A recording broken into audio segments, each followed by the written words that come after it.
The Wicked King, Part 3. The boy felt it before he saw it.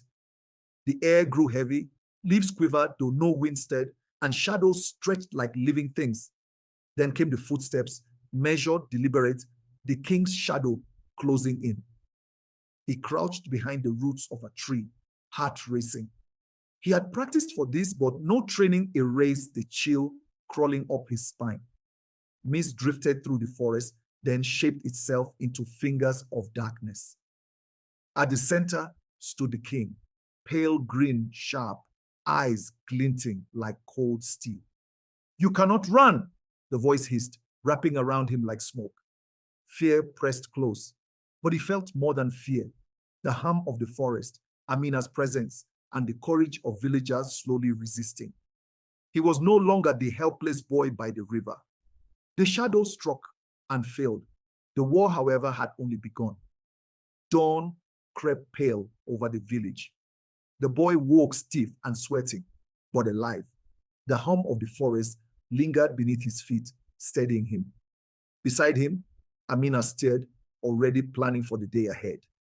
She trained him in ways the forest could not, tracking signs, reading fear in faces, sensing the subtle spread of shadow.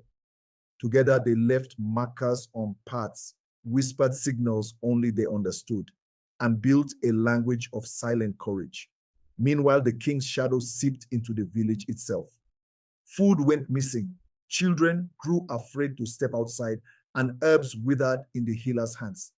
The fear was quiet, creeping, and relentless.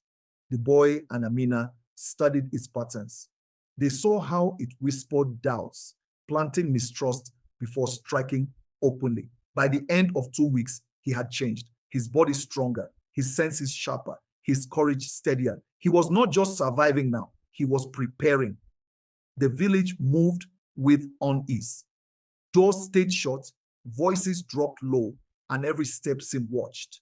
One morning, the hunter who had first saved him trembled while stringing a bow. His hands shook as though unseen eyes pressed against him. "It's stronger," the boy whispered. Amina nodded. "It plants fear before it strikes." Together, they pushed back with small acts. A word of courage, a shared glance, a child daring to walk to the river again. The boy began teaching chants and simple marks for protection, ways to recognize when the shadow pressed too close.